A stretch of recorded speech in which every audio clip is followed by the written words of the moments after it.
Hello viewers, कैसे हैं आप लोग। उम्मीद करते हैं अच्छे ही होंगे। तो आज हम लेकर के आए हैं सेट्स का सेकंड वीडियो।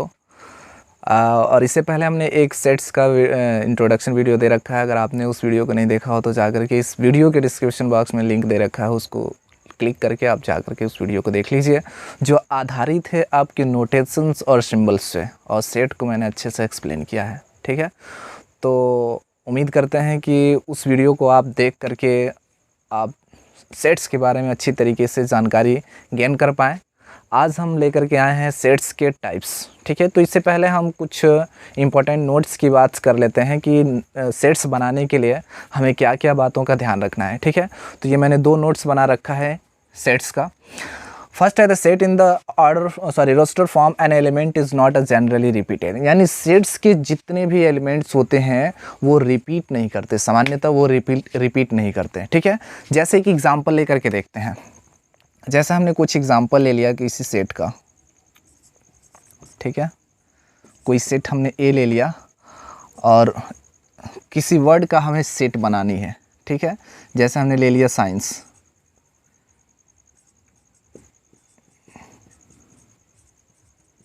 ठीक है। ये है साइंस का स्पेलिंग। इसका अगर हमें सेट बनानी है तो सेट बनाने के लिए हमें इसमें रिपीट कर रहे वर्ड्स को हमें रिपीटेड नहीं दिखाना होगा, ठीक है।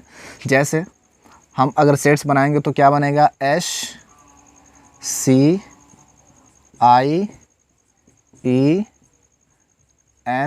अब C दो बार इसमें आया है तो एक ही बार हमें लेना है, ठीक है। तो हो जाएगा C। और E भी दो बार आया है तो हमें एक ही बार लेना है, ठीक है। तो यहाँ तक आपका सेट कंप्लीट है, ठीक है। यानी रिपीटेड वर्ड को एक ही बार हमें लिखना होता है, ठीक है।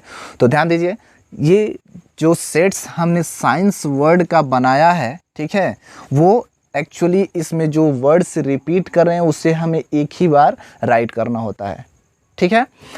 तो ये है इस पहले का नोट्स। दूसरा हमारा है the order in which the elements are listed immaterial. Listed immaterial का मतलब समझ लीजिए कि अगर कोई दो सेट्स दिए गए हैं, हमने सेट्स ए ले लिया जिसमें कुछ एलिमेंट है 1 2 3 और 4, ठीक है।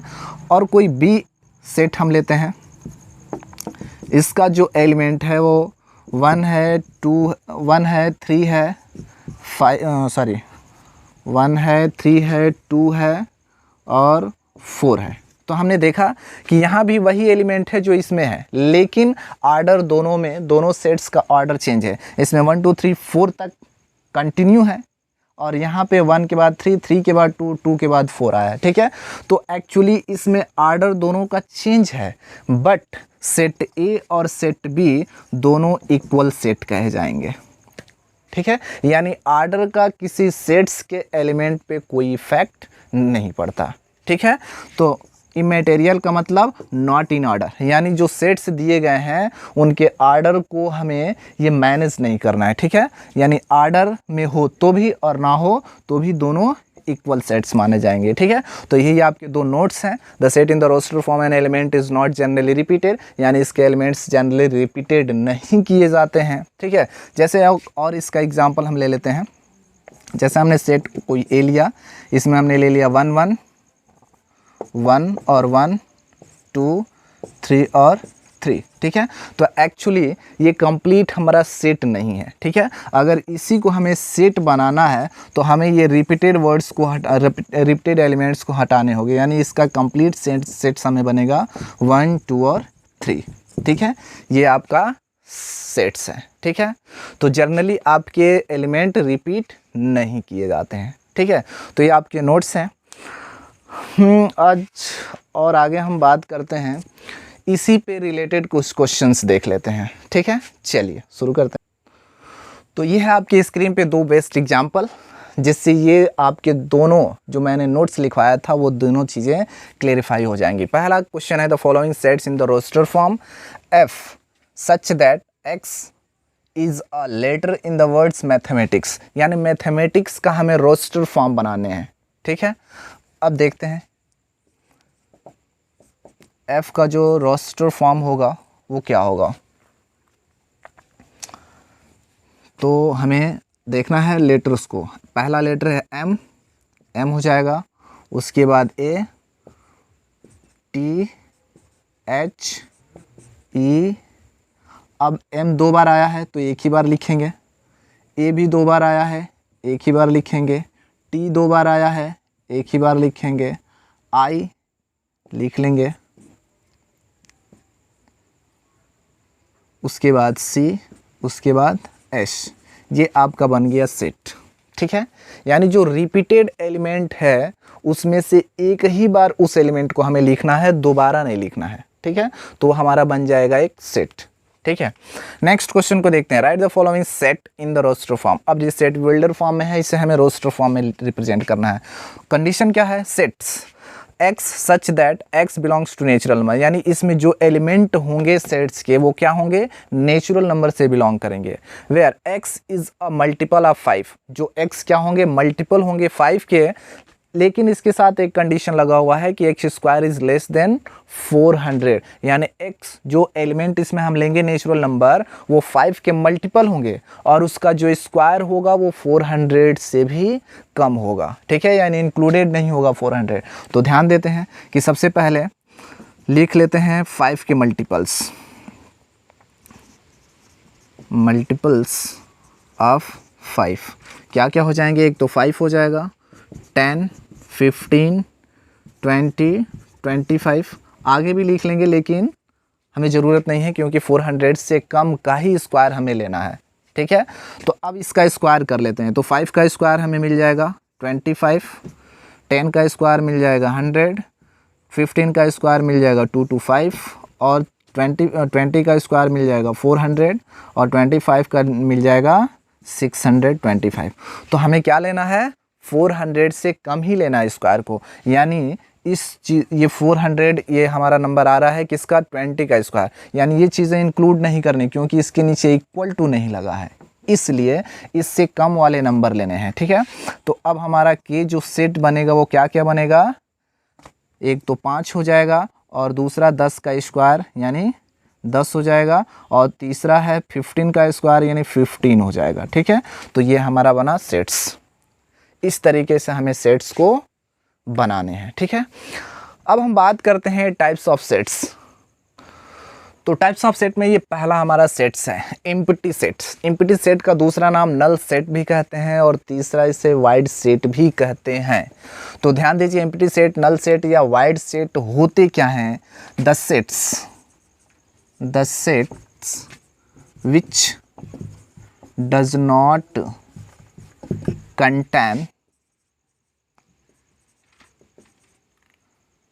not contain any element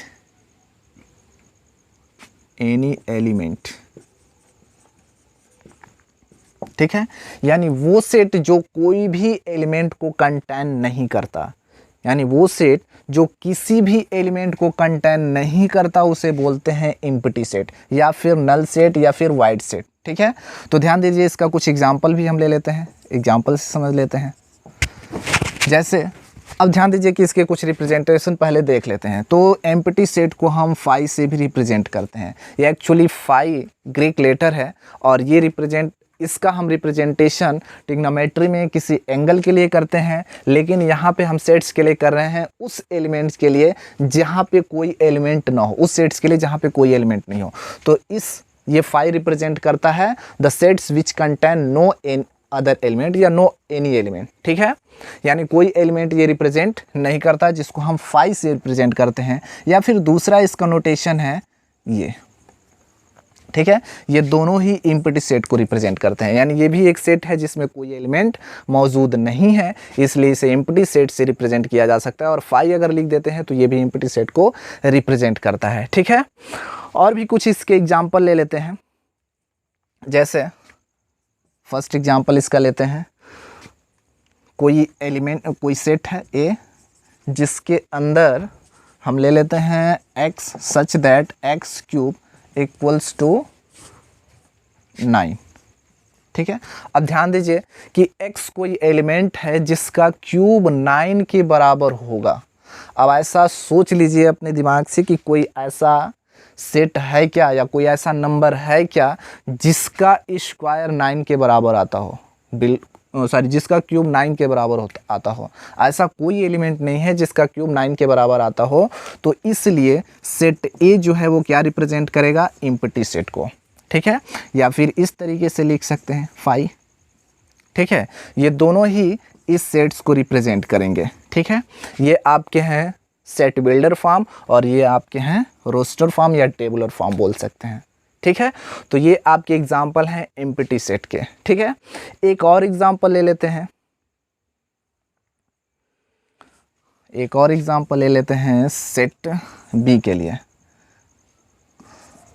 जहाँ पे x such that x square minus 2 is equal to 0,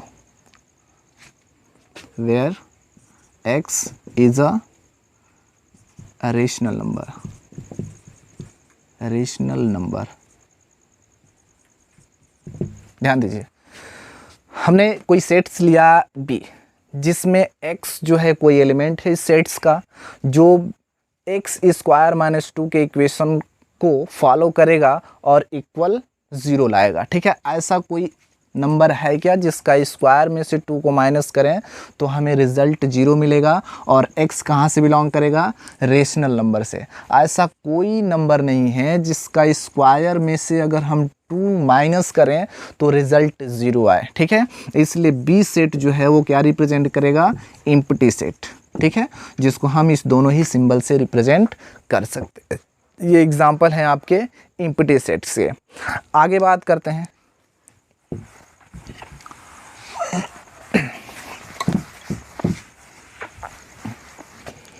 आगे हम बात करते हैं सिंगलटन सेट।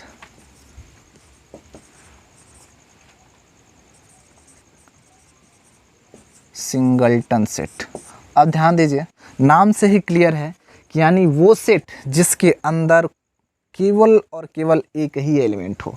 ठीक है, सिंगल का मतलब केवल वन, अकेला। ठीक है, तो इसका डिफिनीशन लिख सकते हैं, the set having only one element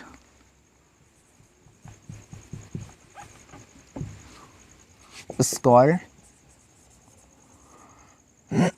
singleton set। यानी वो सेट केवल और केवल एक ही एलिमेंट कंटेन करे उसे बोलते हैं सिंगलटन सेट। इसके भी कुछ एग्जांपल ले लेते हैं। जैसे कोई एक हमारा सेट है x such that x belongs to natural number and x is greater than 1 but less than 3। ठीक है, अब ध्यान दीजिए कि x की जो वैल्यू है वो 1 से तो ग्रेटर है बट 2 से लेस है, तो 1 और 3 से लेस है, तो 1 और 3 के बीच में कौन सा नंबर आता है, केवल और केवल 2। तो इसके लिए अगर हम रोस्टर फॉर्म बनाए तो हमें सेट में क्या मिलेगा, केवल और 2। तो इसमें केवल एक ही एलिमेंट मिला, इसलिए ये जो सेट है वो क्या कहलाएगा, सिंगलटन सेट। ठीक है, तो आप उम्मीद करते हैं कि ये आप सिंगलटन सेट समझ गए होंगे। आगे बढ़ते हैं फाइनाइट एंड इनफाइनाइट सेट्स की तरफ।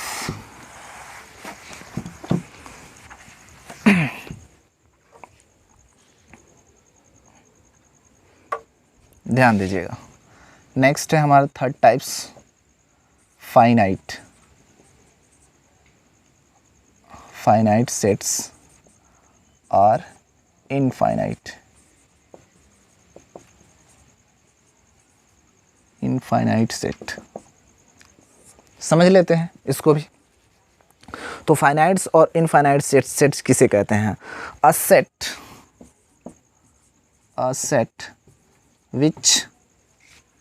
which is empty or consist a definite number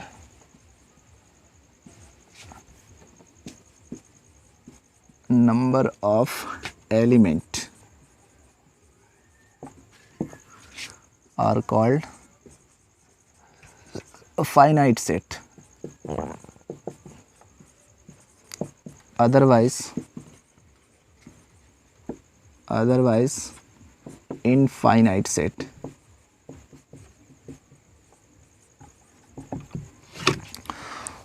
तो क्या है definition? The set which is empty और consist a definite number of sets. यानी एम्प्टी सेट्स को भी हम फाइनाइट सेट्स कह सकते हैं क्योंकि उनके नंबर ऑफ एलिमेंट को हम काउंट कर सकते हैं। ठीक है, यानी जिस सेट्स का जो नंबर ऑफ एलिमेंट हैं वो डिफिनिट हो जाए, निश्चित हो जाए, जिनको हम काउंट कर सकते हैं, वो कहलाते हैं फाइनाइट सेट। ठीक है, और जिसका नंबर ऑफ एलिमेंट डिफिनिट नहीं हो, जिसको हम काउंट नहीं कर सकते, वो उसका अंत है ही नहीं, ठीक है, उसको हम बोलते हैं इनफाइनाइट सेट।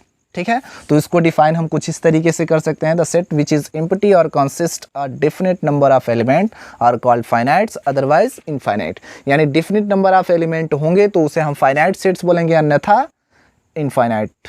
ठीक है, इसके भी कुछ एग्जाम्पल ले लेते हैं, एग्जाम्पल से समझ लेते हैं, कुछ एग्जाम्पल ले लेते हैं फाइनाइट्स के। सबसे पहले हम इनफाइनाइट्स को ही समझते हैं।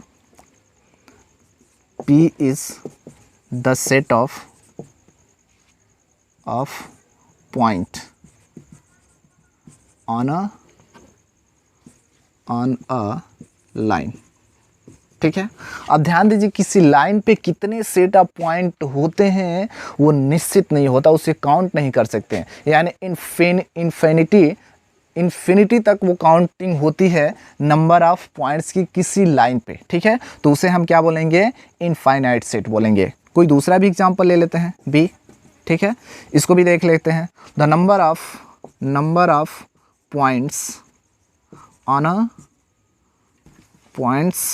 अ सर्कल, यानी किसी सर्किल पे कितने पॉइंट्स होते हैं उसको भी हम काउंट नहीं कर सकते हैं, इसलिए ये सेट्स किसका बनेगा?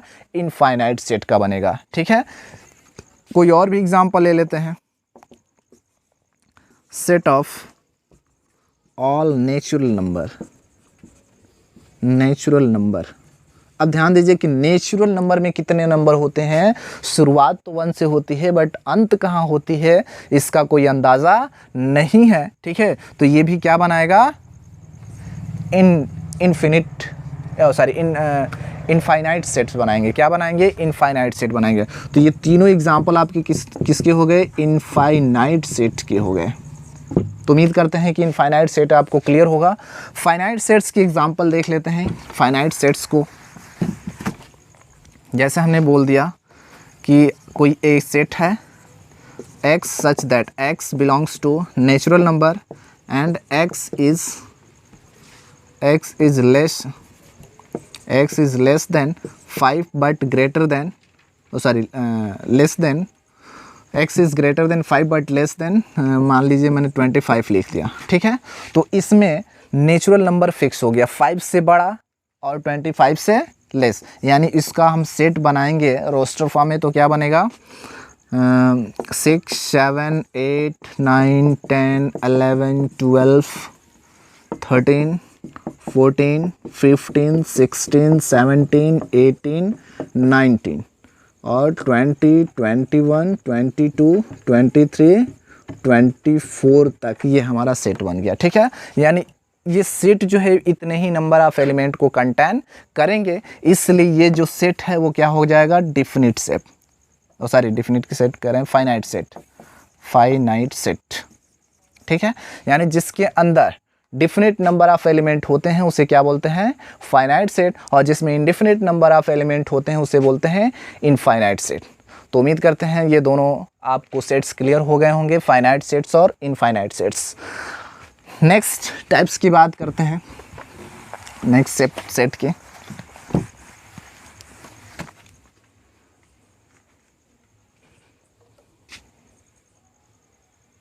ध्यान दीजिए, नेक्स्ट सेट है हमारा 4th है इक्वल सेट्स और unequal.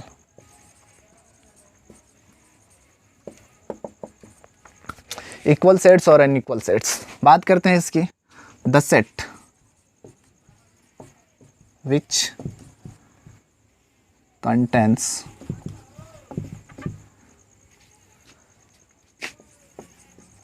exactly the same element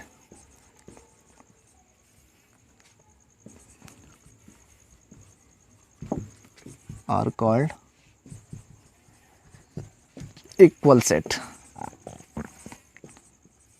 or या otherwise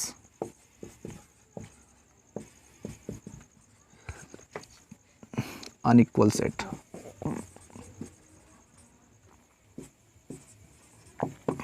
ध्यान दीजिए, यानी कोई दो सेट हम लें और दोनों ही सेट में number of element exactly same हो, ठीक है। एग्जैक्टली सेम का मतलब एलिमेंट वही होंगे, ऑर्डर भले ही चेंज होंगे, ठीक है। तो उसे हम क्या बोलेंगे, इक्वल सेट्स। ऑर्डर चेंज होगा कोई मैटर नहीं करता, आपका जो एलिमेंट फर्स्ट सेट में है वही एलिमेंट आपके सेकंड सेट में भी होने चाहिए, तो वो दोनों सेट्स क्या कहे जाएंगे, इक्वल सेट्स। एग्जांपल से समझते हैं। जैसे हमने कोई एक सेट ले लिया जिसके एलिमेंट है 1 2 3 4 5 तक, ठीक है, और कोई हमने बी सेट ले लिया जिसके एलिमेंट हैं 5 2 1 4 3, ठीक है। अब ध्यान दीजिए कि इसके एलिमेंट आपके 5 2 1 4 3 हैं और इस सेट के एलिमेंट 1 2 3 4 5 हैं, लेकिन एग्जैक्टली एलिमेंट सेम ही तो हैं। यानी इसमें भी 1 है, इसमें भी 1 है, इसमें भी 2 है, इसमें भी 2 है, इसमें भी 3 है, इसमें भी 3 है, इसमें भी 4 है, इसमें भी 4 है, और इसमें भी 5 है, तो इसमें भी 5 है। यानी ऑर्डर मैटर नहीं करता, आपके एलिमेंट एग्जैक्टली सेम होना चाहिए, ठीक है। यानी एलिमेंट अगर सेम है, ठीक है, तो ये दोनों सेट्स यानी सेट ए जो होगा वो इक्वल होगा सेट बी के, ठीक है। अगर एलिमेंट सेम नहीं है तो ये दोनों सेट्स इक्वल नहीं कहे जाएंगे। जैसे हमने कोई एग्जांपल ले लिया, सेट पी ले लिया कोई, और इसके एलिमेंट हमने रख लिए ए बी सी डी, ठीक है, और कोई हमने क्यू सेट ले लिया और इसके सेट्स हो गए A B C D E F, ठीक है। तो ध्यान दीजिए, इसके element A B C D तक ही हैं और इसके एलिमेंट 2 एक्स्ट्रा हैं, तो एलिमेंट यहाँ तक तो सेम है, बट आगे आपके 2 एलिमेंट एक्स्ट्रा हो जा रहे हैं, इसलिए जो पी सेट होगा वो does not equals to Q होगा। यानी दोनों सेट्स इक्वल नहीं होंगे। कब? जब एग्जैक्टली सेम एलिमेंट नहीं होंगे तब, ठीक है। आगे नेक्स्ट पॉइंट की बात करते हैं।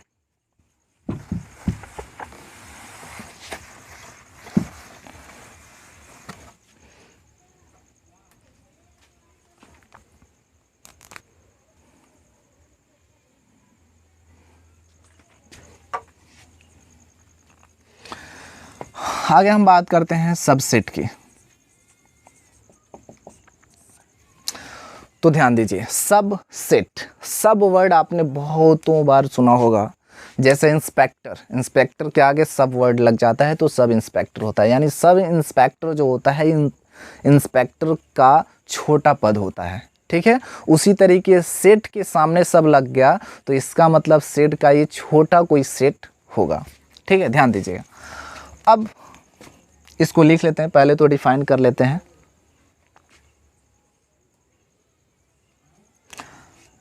The every element of set A is also the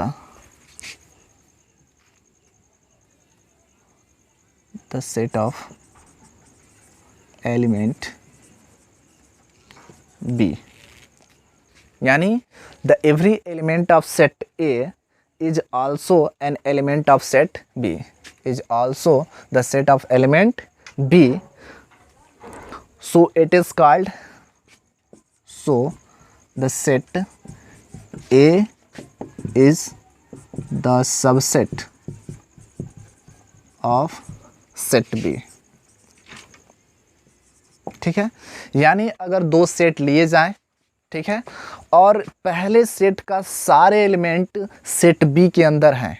ठीक है, अब सेट बी के अंदर चाहे ज़्यादा भी एलिमेंट हो सकते हैं या उसके बराबर भी हो सकते हैं। ठीक है, तो ध्यान दीजिए, तो अगर बराबर होंगे तो उन्हें इक्वल सेट्स कहेंगे, अगर बराबर नहीं है एक्स्ट्रा होंगे तो हम सेट ए को सेट बी का सबसेट कह सकते हैं। एग्जाम्पल से समझते हैं, जैसे हमने कोई सेट ए ले लिया, इसके कुछ एलिमेंट हमने रख लिए 1 2 3 तक।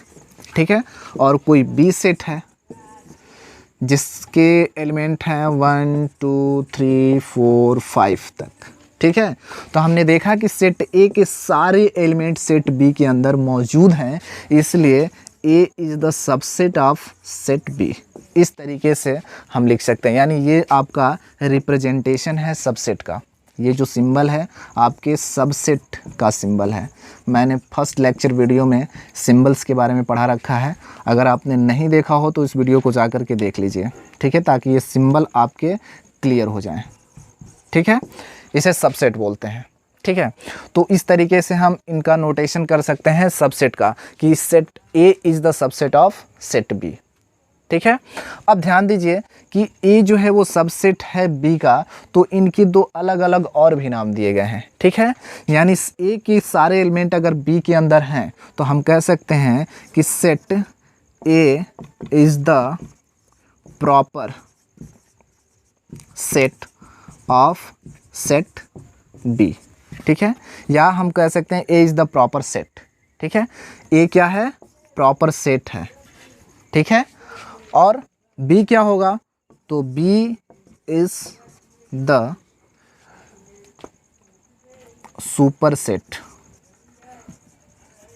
ऑफ सेट ए, यानी बी जो सेट होगा वो क्या होगा? सुपर सेट होगा। किसका? ए का। ठीक है, तो इस तरीके से दो अलग अलग नाम भी इन सेट्स के दिए गए हैं, प्रॉपर सेट और सुपर सेट। ठीक है, तो सबसेट से ये दोनों चीज़ें आपके क्लियर हो गई होंगी, प्रॉपर सेट और सुपर सेट।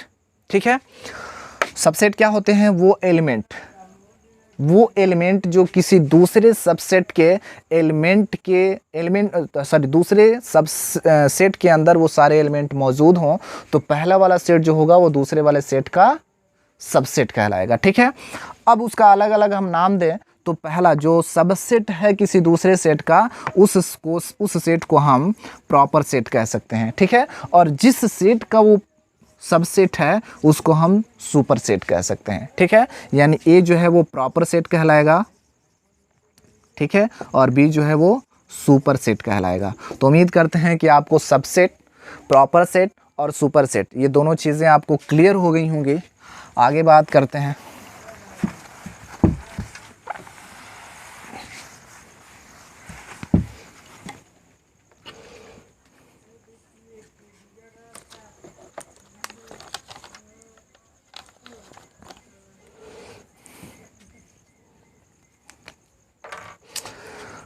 आगे नेक्स्ट पॉइंट की बात करते हैं, power set.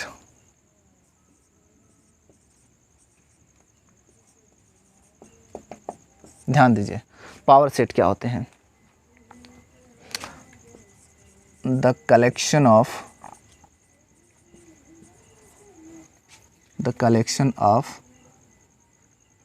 The set of the collection of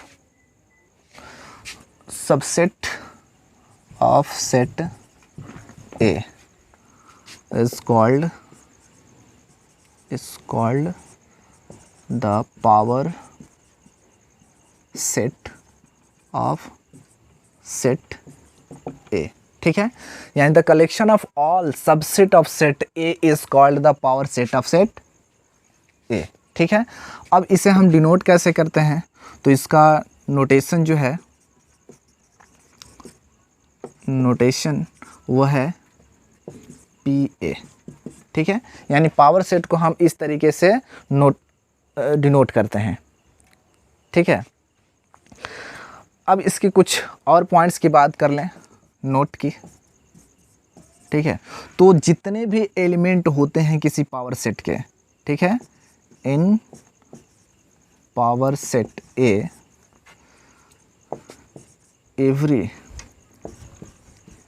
every element of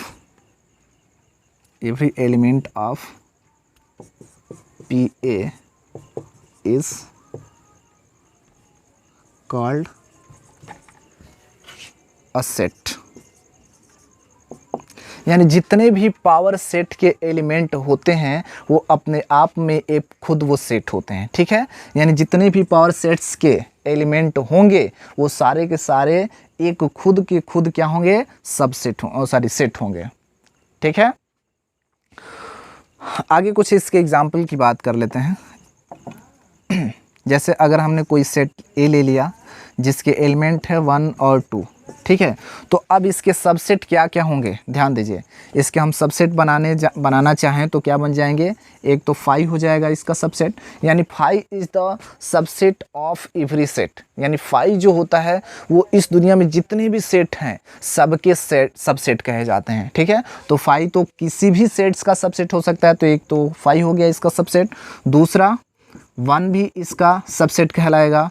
और नेक्स्ट हम बात करें तो 2 भी एक सबसेट हो जाएगा इसका, ठीक है। और नेक्स्ट बात करूं तो 1 और 2 भी एक सबसेट होंगे। यानी जितने भी सेट्स होते हैं वो सारे के सेट, वो सारे सेट अपने सेट के क्या होते हैं, सबसेट कहे जाएंगे, ठीक है। यानी दो बातें आप याद रखिएगा कि 5 जो होता है वो किसी भी सेट का सबसेट होता है और कोई भी सेट जो होता है वो अपने सेट का सबसेट होता है, यानी ये चीज़ें, ठीक है। तो ये दो चीज़ें आप हमेशा याद रखिएगा, ठीक है।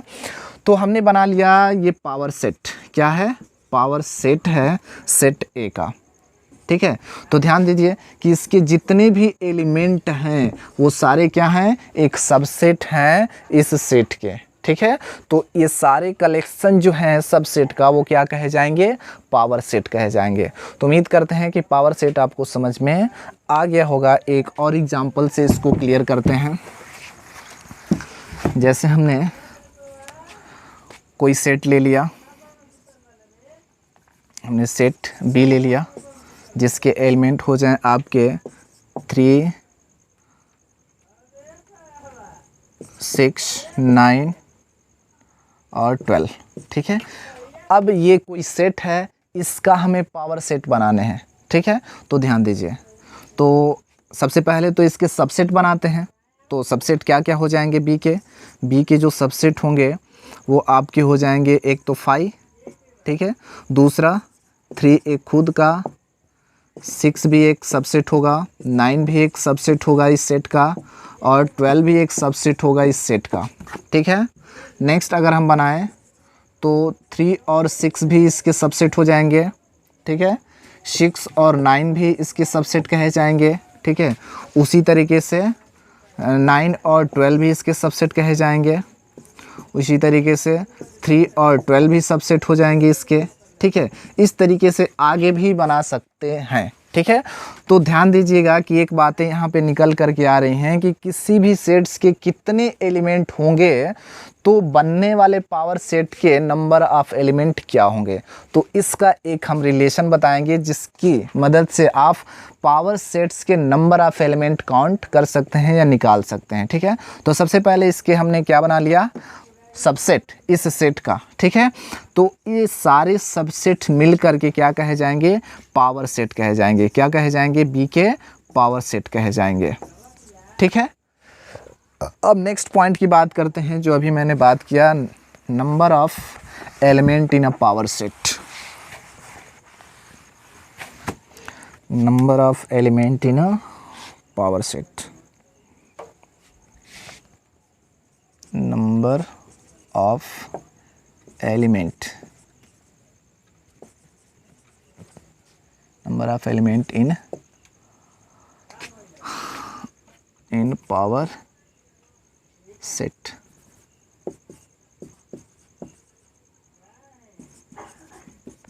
तो ध्यान दीजिए, हम किसी भी सेट का अगर हम पावर सेट बनाएं, ठीक है, तो उसमें कितने नंबर ऑफ एलिमेंट होंगे। तो उसके लिए नोटेशन होता है हमारे पास 2 to the power n, 2 to the power n, और इसको डिनोट करते हैं n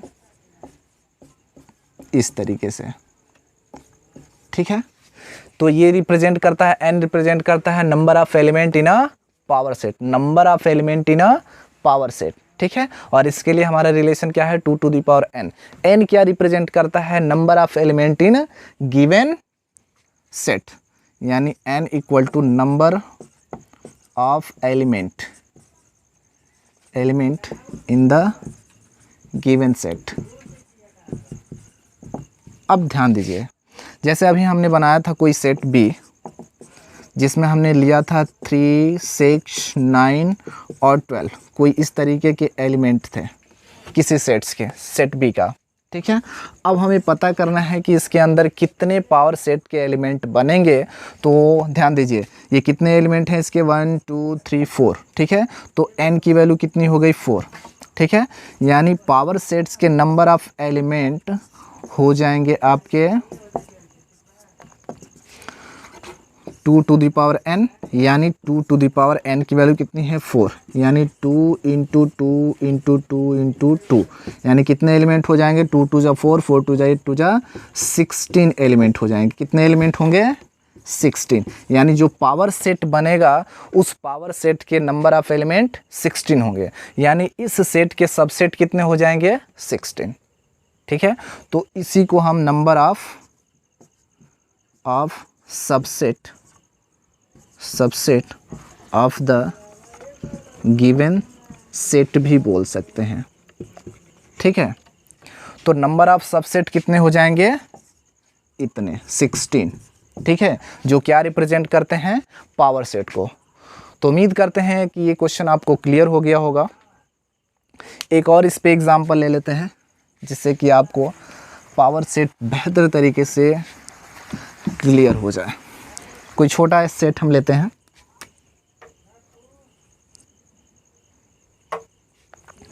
जैसे हमने सेट ले लिया कोई A जिसके एलिमेंट हैं 1 और 2, ठीक है। तो ध्यान दीजिए, इसके बड़े आसानी से हम पावर सेट बना सकते हैं। पावर सेट इसके कितने हो जाएंगे, एक तो 5 हो जाएगा,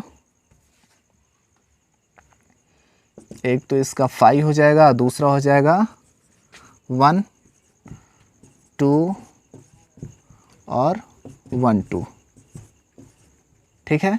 और ये सारे मिलकर के क्या कहे जाएंगे, पावर सेट। तो हमने यहाँ पे आसानी से काउंट कर लिया, 1 2 3 4, 4 इसके नंबर ऑफ एलिमेंट हो गए। तो फार्मूले को अप्लाई करते हैं, 2 टू द पावर कितने, 2 टू द पावर n, यानी नंबर ऑफ एलिमेंट कितने हैं, 2 हैं, तो 2 टू द पावर कितने हो जाएंगे, 2 के, तो 2 इंटू 2 यानी कितने, 4। तो हमने देखा कि पावर सेट के कितने एलिमेंट हैं, 4, जो यहाँ पे इस फार्मूले को, इस रिलेशन को क्या कर रहा है, सेटिस्फाई कर रहा है। तो उम्मीद करते हैं कि ये पावर सेट आपको अच्छे से क्लियर हो गया होगा। आगे कुछ नेक्स्ट पॉइंट की बात करते हैं।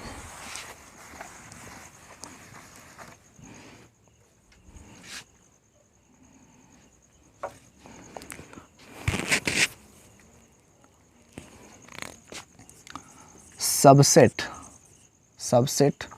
Of set of real number की,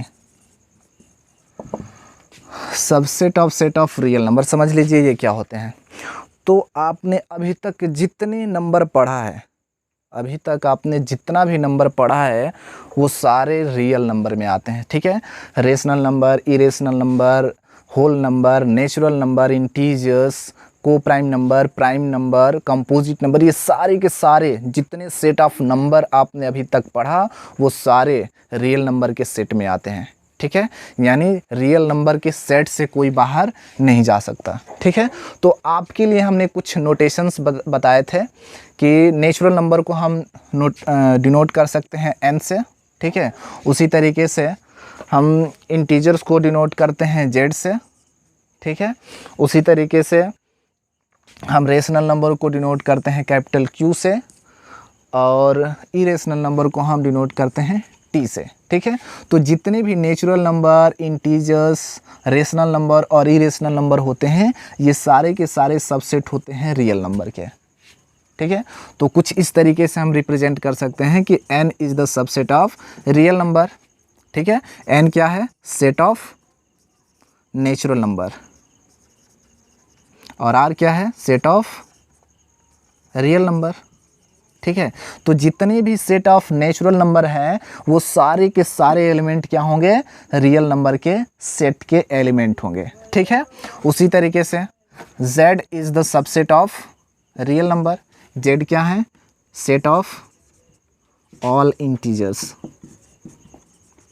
ठीक है। और r क्या है, set of all real number, real number, ठीक है। उसी तरीके से t is the subset of real number, t क्या है, रेशनल नंबर है, set of rational number, set of rational number, ठीक है। उसी तरीके से t is also the subset of real number, यानी t क्या है, इरेशनल नंबर है। तो उम्मीद करते हैं ये चीज़ें भी आपको क्लियर हो गई होंगी। आगे बात करते हैं intervals as a subset of real number.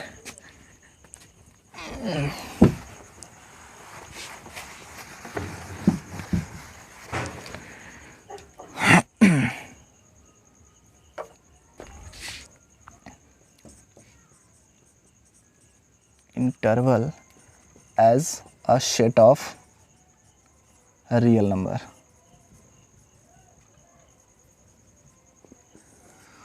तो ध्यान दीजिए, इंटरवल जो होते हैं वो टू टाइप्स के होते हैं। एक होता है ओपन इंटरवल,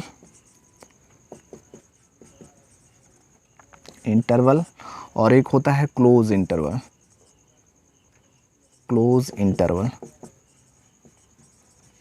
ठीक है। समझ लेते हैं। ओपन इंटरवल का नोटेशन जो है वो इस तरीके से स्मॉल ब्रैकेट से दिखाया जाता है, ठीक है, जिसमें a और b इसके एलिमेंट हैं। और क्लोज इंटरवल को स्क्वायर ब्रैकेट या लार्ज ब्रैकेट कह सकते हैं, इस तरीके से दिखाया जाता है, जिसमें a और b दोनों ही इंक्लूडेड हैं, ठीक है, और इसमें a और b दोनों ही एक्सक्लूडेड हैं, ठीक है। तो इसके कंडीशंस आपको कैसे मिल सकते हैं, कुछ इस तरीके से।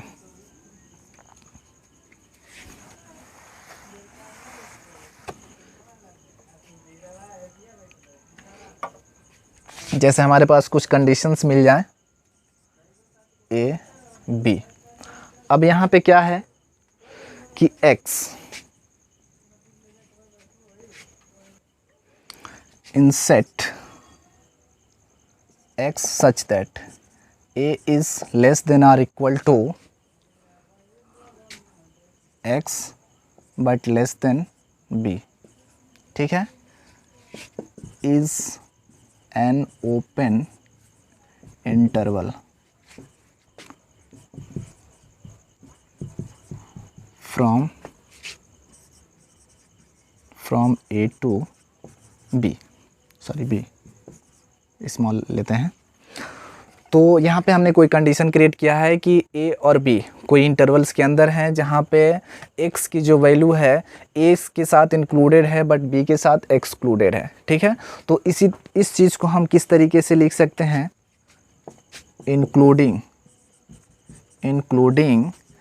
a but excluding